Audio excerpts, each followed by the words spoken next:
90 రోజుల కోర్సు పూర్తి చేస్తే చాలు 100% ప్లేస్మెంట్ సపోర్ట్ తో సాఫ్ట్వేర్ జాబ్ మీ సొంతం. వెంటనే కోడ్ జ్ఞాన్ డెస్టినేషన్ ని సంప్రదించండి. నమస్తే ప్రియా చౌదరి గారు. నమస్తే తల్లి. ఒక ఆడపిల్లకి పెళ్లి చేసి ఒక ఇంటికి పంపిస్తున్నామంటే తల్లి ఎన్ని చెప్పాలో అన్ని చెప్పేస్తూనే ఉంటుంటారు. అది సర్వసాధారణం అయిపోయింది. ఒక తల్లి కొడుకు జీవితంలోకి ఇంకో ఆడపిల్లని తీసుకొస్తుంది అన్నప్పుడు తల్లి కూడా అదే బాధ్యత కొడుకుకి చెప్పాల్సిన అవసరం ఉంటుంది. ఇది ఎందుకు మర్చిపోతారు? దీన్ని ఏ విధంగా మనం చూడొచ్చు అంటాం? చెప్పాల్సిన అవసరం ఎంతవరకు ఉంది యాక్చువల్గా?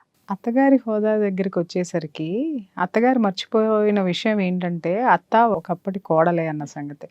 తను ఆ ఇంటికి వచ్చినప్పుడు తను ఆ భేదాలతోటి విభేదాలతోటి ఎంత బాధపడింది అనేటటువంటి విషయాన్ని మర్చిపోతుంది.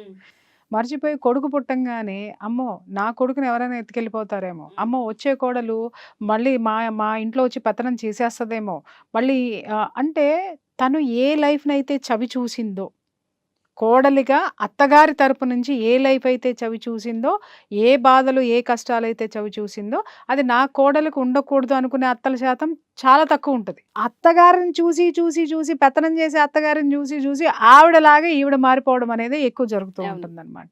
అంటే కోడలుగా ఉన్నప్పుడు అత్త ఎప్పుడు పోతుందా అని చూస్తుంది, లేదా అత్తగారు అనేటటువంటి క్యారెక్టర్ మీదే వీళ్ళకి ఒక విధమైనటువంటి యావగింపు వచ్చేస్తుంది.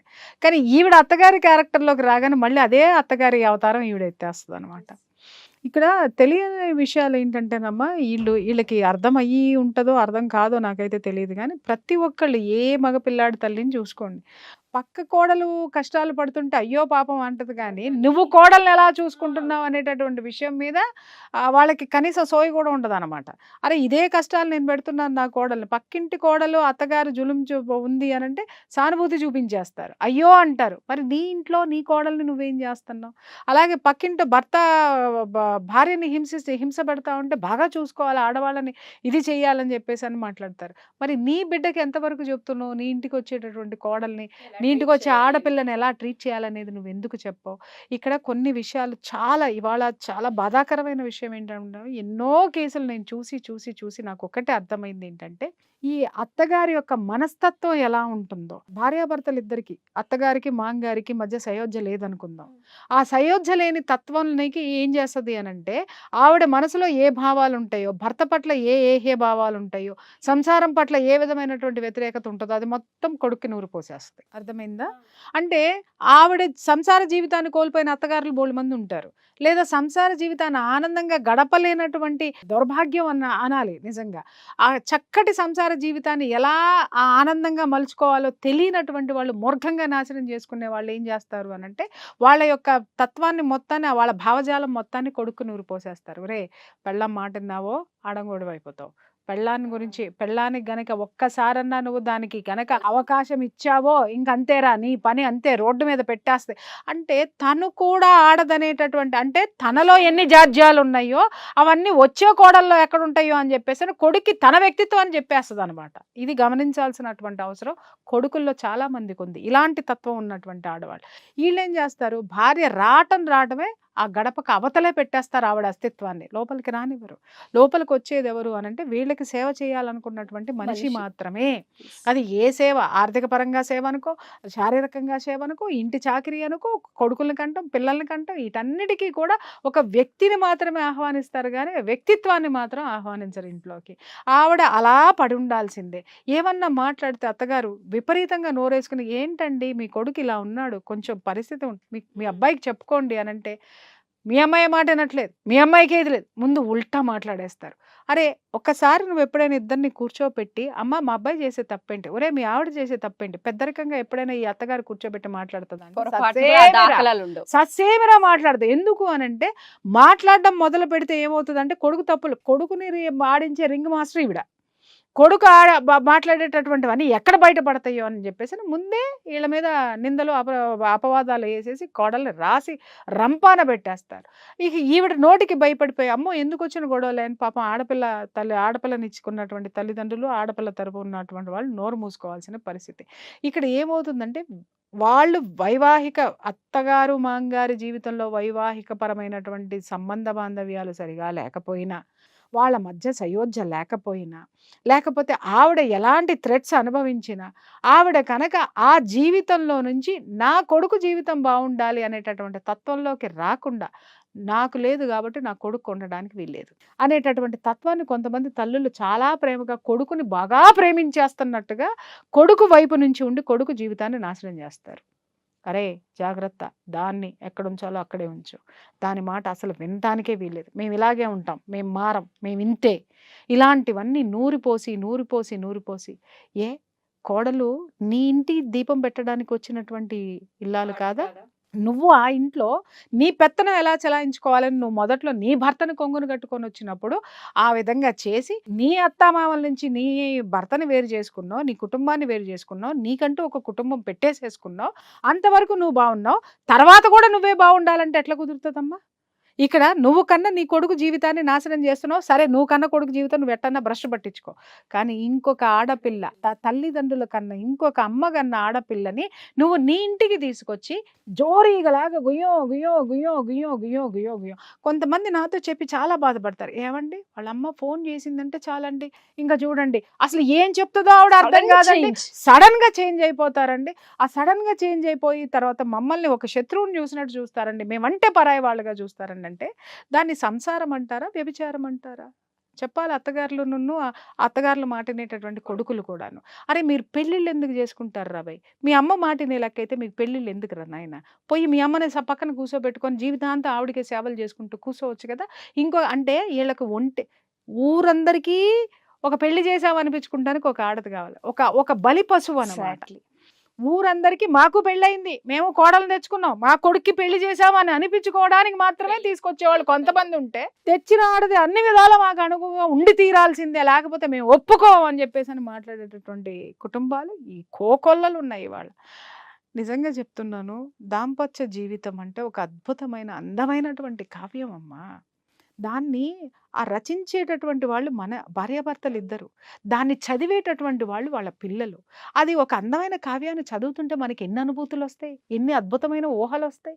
అది ప్రపంచానికి వీళ్ళు ఇవ్వాల్సింది పోయి ఎంత దగుల్బాజీతనంతో. అంటే కొంతమంది భర్తల్ని చూస్తుంటే నిజంగా తల్లికి మొత్తం పుట్టింటికే ఇచ్చేసేసి పెళ్ళాం పిల్లలకి కేవలం తిండి మాత్రమే పెట్టేసి మిగిలింది ₹1 అడగాలన్నా ₹1/2 అడగాలన్నా కూడా వీళ్ళకి బిచ్చవేసిన ఫీలింగ్ లో ఉంటారు వాళ్ళు.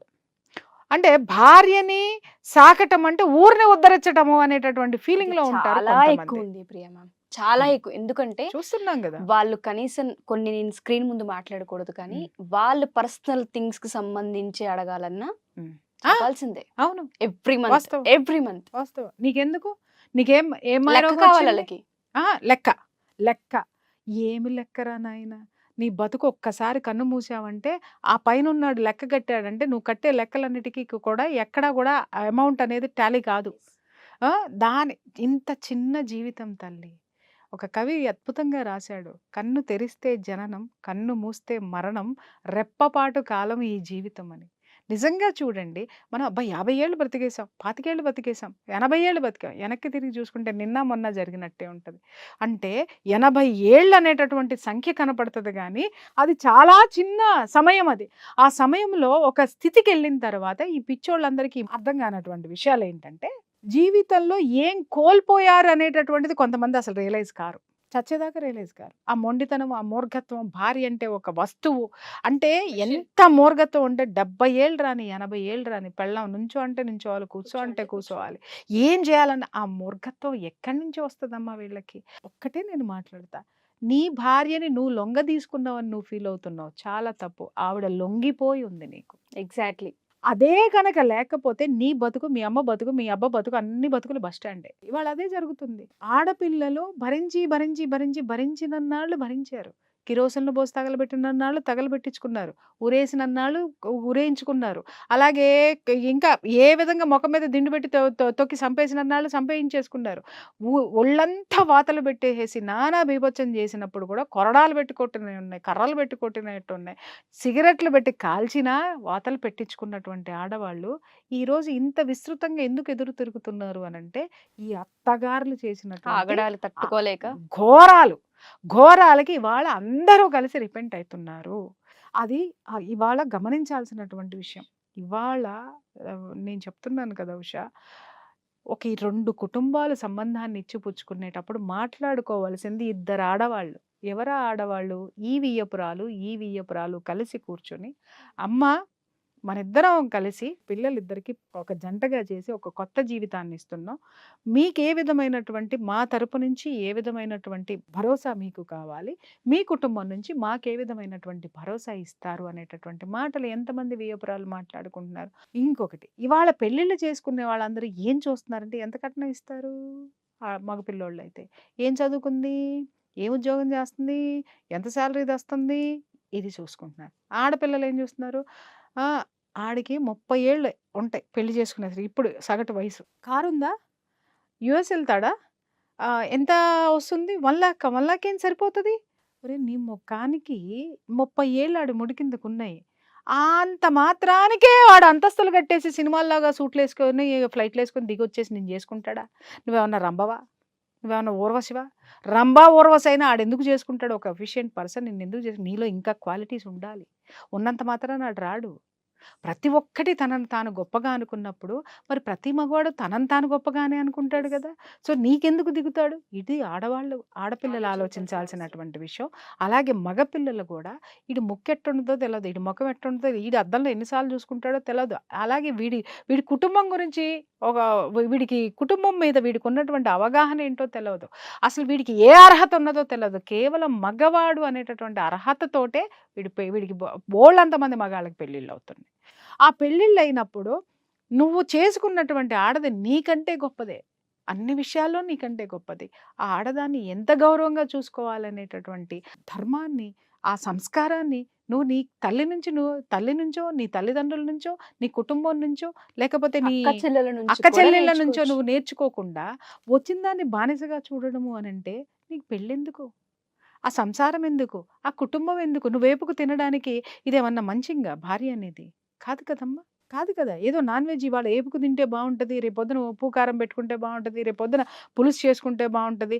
ఎలా అయిపోయింది అని అంటే, ఆహా ఇవాళ ఇది చేద్దాం, రేపొద్దున ఇంకొక మాట మాట్లాడదాం, రేపొద్దున అక్కడ పెడదాం, ఇక్కడ పెడదామంటే ఇవాళ పరిస్థితులు బాగాలేదు ఉషా. మగపిల్లల తల్లులు కూడా తెలుసుకోవాల్సింది ఏంటి అని అంటే, ఆడపిల్లల తల్లులు కూడా తెలుసుకోవాల్సింది ఏంటంటే, ఇద్దరు కలిసి ఒక కొత్త జీవితాన్ని ప్రారంభించడానికి ఎందుకు ప్రారంభించబోతున్నారు అని అంటే, వాళ్ళకంటూ భవిష్యత్తులో వృద్ధాప్యంలో ఒక పిల్లల్ని, ఒక సపోర్ట్ని, ఒక ఇంటిని, ఒక సమాజాన్ని నిర్మించుకుంటానికి వెళ్తున్నారు. కానీ మీ దిక్కుమాలిన వియ్యంకురాళ్ళు కొట్టుకుంటానికి కాదు, మీ 2 కుటుంబాలు కొట్టుకుని చావడానికి కాదు, వీధిని పడడానికి కాదు, కోర్టులు చుట్టూ తిరగడం కోసం కాదు.